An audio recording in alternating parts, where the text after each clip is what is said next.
मरते मरते जग मुआ, मुवे न जाना कोई। ऐसा होय कि न मुआ जो बोहरी न मरना होय। सदगुरु कहते हैं कि मरते मरते जग मरा, मरे न जाना कोई।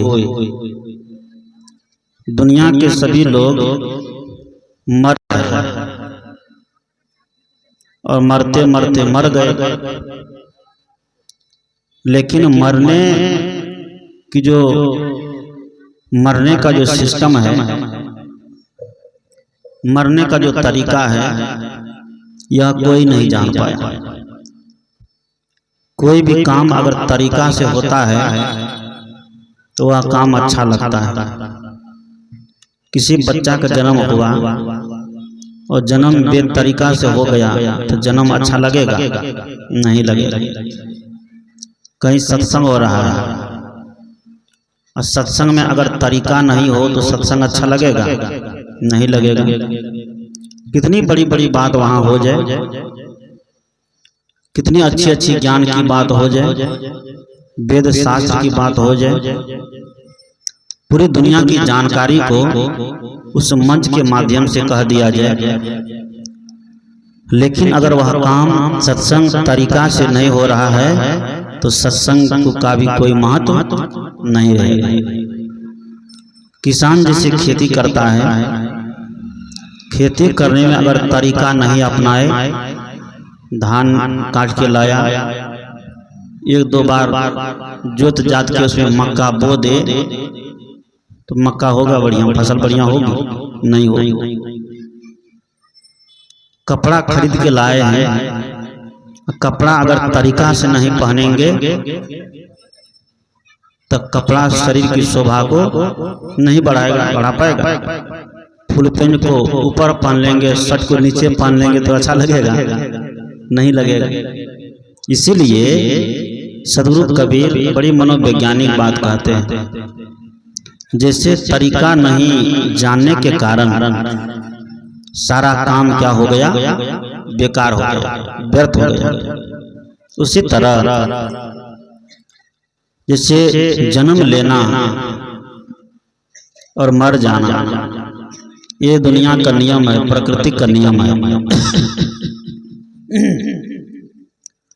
लेकिन जन्म और मौत बेतरीका का हो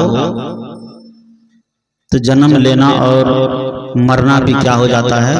बेकार हो जाता है। सदगुरु कहते हैं कि मरते मरते जग मुआ, मुए न जाना कोई। मुआ मतलब मरना। मरते मरते दुनिया के सभी लोग मर रहे हैं, लेकिन मरने की कला किसी को नहीं मालूम हुआ कि मरे कैसे। हड़बड़ में लोग मर रहा है, मरने के लिए बहुत जल्दी करते हैं। जितनी जल्दी जन्म लेने का नहीं है, आज व्यक्ति उतना जल्दी मरने के लिए तैयार है। कबीर साहब कहते हैं कि मरना सबको है, दुनिया से सब जाएंगे, आया है सो जाएगा। राजा रंग फकीर एक सिंहासन चढ़ी चले, एक बंधे जात जंजीर। मुआ है मरी जाहूगे, मुए की बाजी ढोल। सपन सनेही जग भया, शहीदानी रह गो बोल।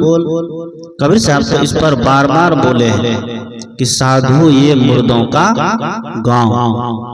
पीर मरे, पैगंबर मरी हैं जिंदा जोगी। राजा मरी हैं, प्रजा मरी हैं वैद और रोगी। चंदा मरी हैं, सूरज मरी हैं धरनी आकाशा। 14 भुवन की चौधरी मरी हैं, उन्हों की क्या आशा। नाम अनाम अनंत रहता है, दूजा तत्व न कोई। कहत कबीर सुनो भाई साधो, भटक मरो मत कोई। कबीर साहब कहते हैं कि ये मुर्दे का गांव है। जिस घर में हम रहते हैं, जिस समाज में हम रहते हैं, जिस बस्ती में हम रहते हैं, वह बस्ती किसका है? मुर्दा का नहीं है। क्यों कहा मुर्दे का?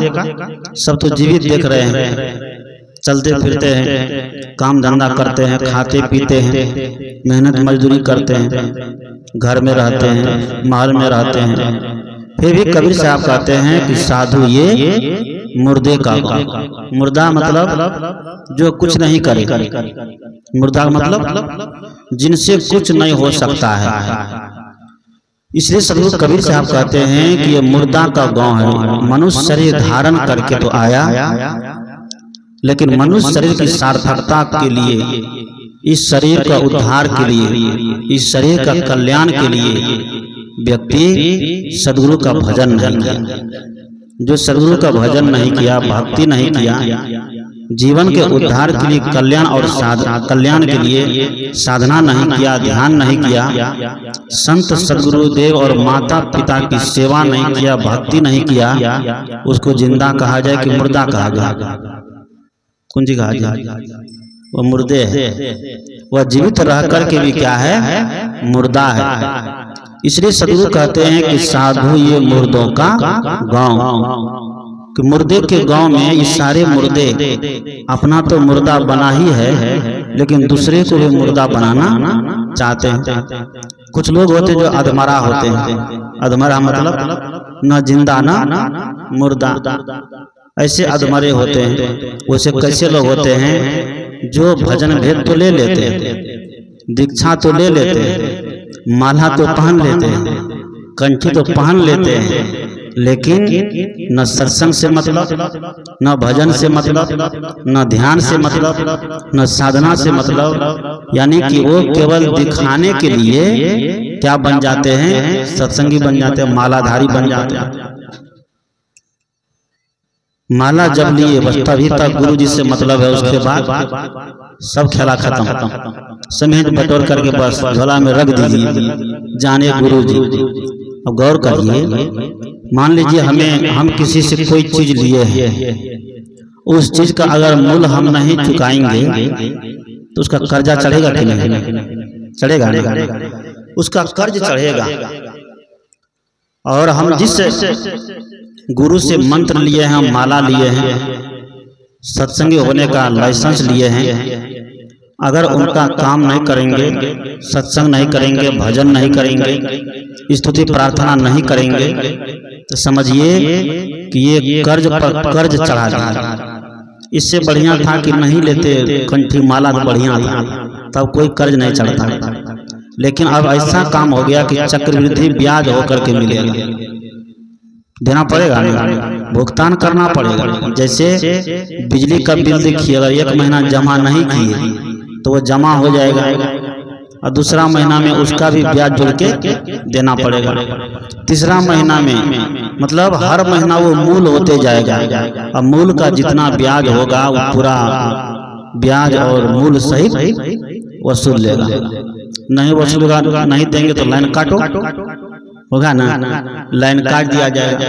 आज सरकार की सिस्टम बड़ी मजबूत हो गई है, लाइन नहीं काटो, रिचार्ज खत्म तो लाइन खत्म हो गया है, रिचार्ज खत्म तो लाइन खत्म।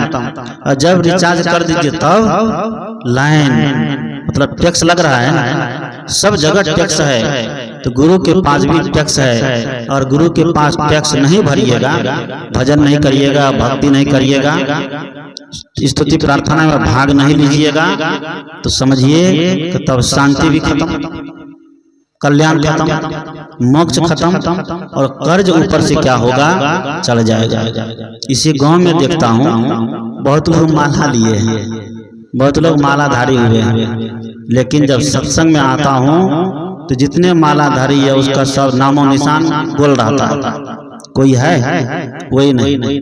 जो नए नए मालाधारी हुए हैं, जो जुड़े हैं, 1-2 आदमी का चेहरा नजर आ रहा है। जो नए नए मालाधारी है सब अभी धान काटने में एकदम लगा हुआ, मक्का रोपने में लगा हुआ है।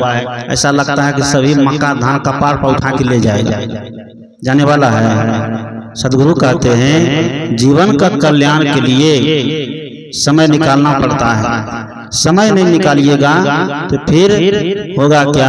यह जीव 84 में चला जाएगा, भटकता रहेगा। कबीर साहब कहते हैं कि भटक मरो मत कोई, मरना जरूरी है, लेकिन अगर भटक के मर गया तो फिर क्या फायदा हुआ? कोई फायदा हुआ? मरिए लेकिन आराम से मरिए। मरने के लिए भी शौक होना चाहिए। कि मौत हमारा स्वागत करे कि इस व्यक्ति को ले जाएंगे तो कैसे ले जाएंगे, सिंहासन पर चढ़ा के ले जाएंगे कि जंजीर में बांध के ले जाएंगे। अगर मौत लेने के लिए आवे तो यमराज का हाथ थर थर कांपे, इसको हम कैसे छुए, इसको हम कैसे छुए, क्योंकि यह व्यक्ति धर्म किया है, यह व्यक्ति भक्ति किया है, यह व्यक्ति साधना किया है, यह व्यक्ति ध्यान किया है, यह व्यक्ति संत गुरुजन और माता पिता की क्या किया है, सेवा किया है। जो व्यक्ति सत्संग ध्यान साधना धर्म भक्ति करते हैं, यमराज उससे बहुत डरता है, उनसे यमराज बहुत डरता है। एक बार कहते हैं कि एक बहन थी, यमराज उनको आया लेने के लिए। यमराज जब लेने आया, यमराज ने कहा कि चलो, कहाँ? यमराज ने कहा कि तुम्हारा जो निवास सतलोक में है। कबीर पंथी थी, खूब सतगुरु का भजन की। यमराज ने कहा कि तुम्हारा निवास कहाँ है? सतलोक में।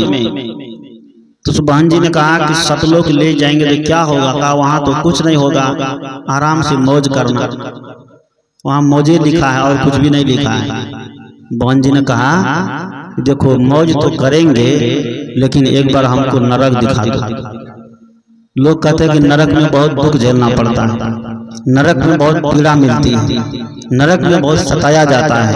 ध्यान दीजिए कि इस धरती पर या आकाश में, अगरबत्ती बुझा दो, अगरबत्ती मत जलाइए, कोई नहीं, कभी मत जलाइए। जलाना हो एक तो दिया जला वहां दीजिए, अगरबत्ती नहीं जलाइए, एक दिया जला कर रख दीजिए बस। बोलिए सदगुरु देव की जय, सदगुरु कबीर साहिब की जय। मैंने कहा इस धरती पर और आकाश में या कहीं भी ऐसी कोई जगह नहीं है जहां पर स्वर्ग और नरक है। ये स्वर्ग और नरक केवल पंडितों का जाल है, ब्राह्मणों का जाल है। पंडित ब्राह्मण स्वर्ग और नरक का झांसा दे करके लोगों को डराते हैं और लोगों को डरा डरा करके उस जजमान से मोटी रकम लेते हैं ना। एक पंडित जी जजमान को स्वर्ग भेजने के लिए पलंग मांगते हैं, कपड़ा मांगते हैं, छत्ता जूता लेते हैं, चादर लेते हैं, पंडितानी के लिए साजा साड़ी ब्लाउज लेते हैं, खटिया लेते हैं, पटिया लेते हैं, सोना लेते हैं, चांदी लेते हैं, गाय और भैंस लेते हैं। किसके लिए? स्वर्ग पहुंचाने के लिए। जबकि ऐसा स्वर्ग कहीं नहीं है कि जहां पर यह जीव चला जाता है। यह जीव स्वर्ग अगर जाता है तो अपने कर्मों के द्वारा, सदकर्मों के द्वारा। सदकर्म नहीं करेगा तो हजारों पंडित और हजारों बाबा मिल जाए तो जीव स्वर्ग नहीं जा सकता है। ये संत महात्मा देखिए सत्संग के माध्यम से इस जीव को जीते जी स्वर्ग में पहुंचा देते हैं।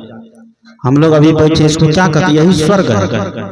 जहां पर सत्चर्चा हो, जहां पर ज्ञान की चर्चा हो, जहां पर सत्संग और भजन हो, जहां पर शांति का माहौल हो, उसको क्या कहते हैं? स्वर्ग कहते हैं। नरक जहां पर दारू पिया जाता है, जहां पर ताश खेला जाता है, जहां पर हाँ ठिठी किया जाता है, जहां पर एक दूसरे की निंदा चुगली किया जाता है, जहां पर गाली गलौज दिया जाता है, जहां पर एक दूसरे से ईर्ष्या किया जाता है, उसको क्या कहते हैं?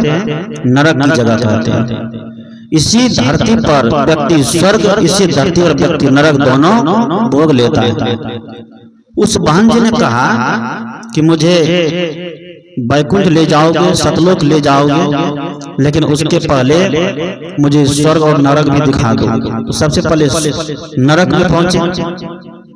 नरक में जब गई तो वहां देखती है सब व्यक्ति एकदम दुबले पतले हैं, एकदम सबका पेट जो है पीठ में सटा हुआ है। कोई इसको गाली दे रहा है, कोई इसको गाली दे रहा है, कोई इससे लड़ रहा है, कोई उससे लड़ रहा है, कोई कहीं बैठा है, कोई कहीं बैठा है, कोई अंड संड बक रहा है।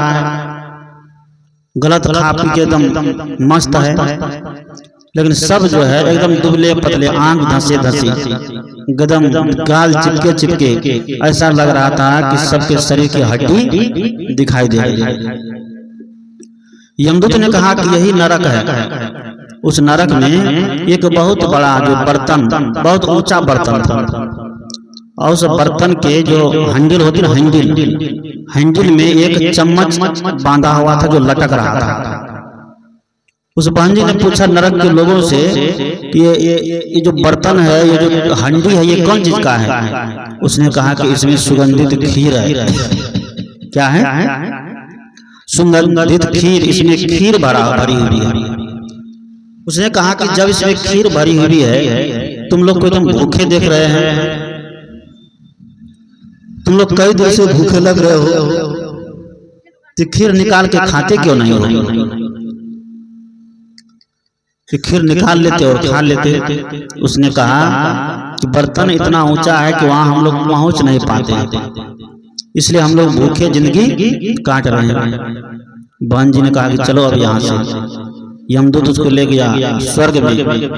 स्वर्ग में सभी लोग हष्ट पुष्ट है, सब बैठ करके आपस में सत्संग कर रहे हैं, भजन कर रहा है, कोई ध्यान कर रहा है, कोई बड़े की सेवा कर रहा है, माता पिता की सेवा कर रहा है, संत गुरुजन की पूजा कर रहा है।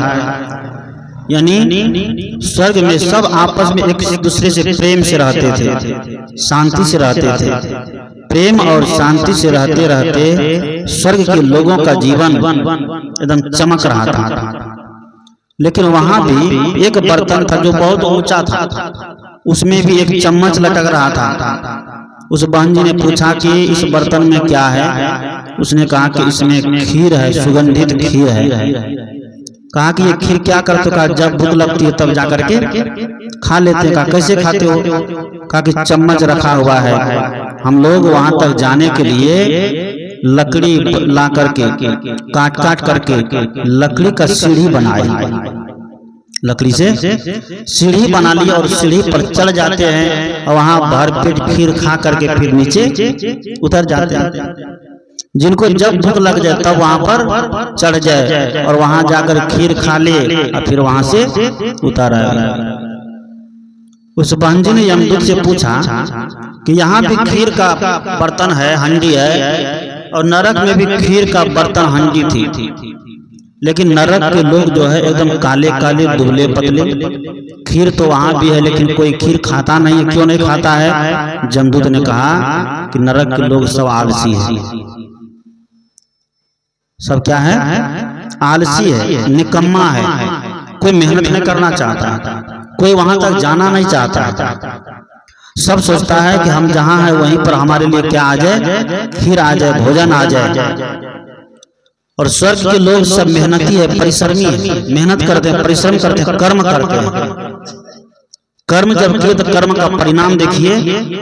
ये सीढ़ी बना करके और बर्तन तक पहुंच गए, वहां जिनको भूख लगती है भोजन जाकर खीर खा लेता है और मस्त रहता है। अब शरीर को भोजन मिलेगा तो शरीर स्वस्थ रहेगा। कहा कि इसलिए स्वर्ग के लोगों को भोजन मिलता है, जब भूख लगी तब जाके भोजन कर लेता है। इसलिए यहाँ के लोग क्या है? स्वस्थ है और अच्छे और सुंदर है। अब बहन जी को लगा कि हमें तो बैकुंठ मिल गया है, हमें तो न तो स्वर्ग चाहिए न तो नरक चाहिए। वह सतलोक चली गई और सतलोक जाते जाते उसे अनुभव हो गया कि स्वर्ग और नरक जो भी है केवल कहने के लिए है, कहीं ऐसा स्वर्ग और नरक धरती पर आकाश में नहीं है। लोग जब मरते हैं, शरीर छोड़ के जाते हैं, तो पंडित लोग रहते हैं अगर पिंडदान नहीं कराओगे तो जीवात्मा कहाँ चला जाएगा? नरक में चला जाएगा, प्रेत योनि में चला जाएगा, वह प्रेत बन जाएगा, भूत बन जाएगा। जीवात्मा जैसे शरीर छोड़ता है, चाहे जिस किसी भी विधि से शरीर छूटे, जैसे शरीर छूटता है तुरंत वह शरीर बनाने का काम चालू कर देता है। गीता में भगवान कृष्ण कहते हैं कि वह सांसी जीर्णानि यथा विहय नवानि गृह्णाति नरो प्राणी तथा विहय जिन्या अन्य न्यानि संयाति नवानि देहि। गीता में भगवान कृष्ण कहते हैं कि जैसे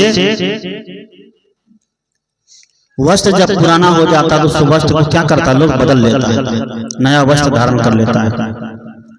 ये जीवात्मा का वस्त्र कोई है तो कौन है, ये शरीर है। शरीर जब बूढ़ा होने लगता है, शरीर जब जर्जर होने लगता है तो कई बार सूचना मिलती है कि अब ये शरीर रहने वाला नहीं है, अब ये शरीर रहने वाला नहीं है। तो जीव को जो है संकेत होता है, जब जीव को संकेत होता है तो जीव डरता है। बुढ़ापा में देखते हैं ना, मरने से डर लगता है ना। अब तो व्यक्ति मरने से नहीं डरते हैं, लेकिन बाल बच्चे से डरते हैं कि बुढ़ापा में होगा, आप सेवा करेंगे कि नहीं करेंगे, बुढ़ापे में क्या दशा होगी। इसलिए देखते हैं कि बूढ़े लोग को आजकल जब उम्र ढल जाती है तो मौत से नहीं डरते, वो कहते हैं बाबा हमको जल्दी यहाँ से भेज दीजिए, ले जाए, ऊपर वाला हमको यहाँ से जल्दी ले जाए। यानी आज मौत से भी ज्यादा खतरनाक कोई हो गया तो कौन हो गया है, घर के बाल बच्चे हो गए, जो जीते जी माँ बाप को मौत का मुंह में धकेल देना चाहते हैं। जिस माँ ने जन्म दिया, पाल पोस के बड़ा करते हैं, पढ़ाते और लिखाते हैं, खिलाते पिलाते हैं, वही बच्चा जब जवान हो जाता है तो कहते हैं कि माँ बाप हमारे लिए क्या किए, कहते हैं ना कि माँ बाप हमारे लिए क्या किए, कुछ नहीं।